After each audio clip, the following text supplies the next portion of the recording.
এই মুহূর্তে আমি just art college entrance exam preparation ব্যাচের একটা ডেমনস্ট্রেশন ক্লাস শেষ করলাম। তো ওদের মধ্যে আমি জাস্ট বলেছিলাম ওদেরকে কিছু কাজ পাঠাতে, কারণ ওদের তো অনলাইন ব্যাচেস চলে, আমার ম্যাক্সিমাম ক্লাস অনলাইন ব্যাচেস চলে।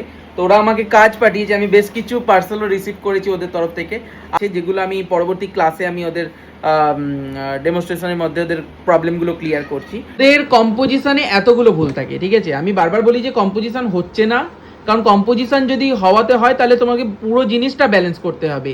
এখানে ইনম্যাচিওর ফিগার, এখানে একটা ইনম্যাচিওর ফিগার, মানে এভাবে তো হয় না কম্পোজিশন। না, কম্পোজিশন তোমরা ম্যাক্সিমাম করো কি ইনম্যাচিওর ফিগার করে দাও।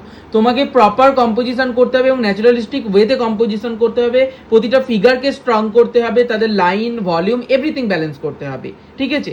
এই জিনিসগুলো ব্যালেন্স করে যদি কম্পোজিশন করতে পারো তবেই তোমার কম্পোজিশন স্ট্রং ফিল হবে আর স্মার্ট ফিল হবে, আদারওয়াইজ কিন্তু নয়। আর একটা কম্পোজিশন যদি তোমরা স্ট্রং করতে পারো তবেই কিন্তু আর্ট কলেজে চান্স পাবে, আদারওয়াইজ কিন্তু চান্স হবে না। এই জিনিসটা কিন্তু মাথায় রেখো।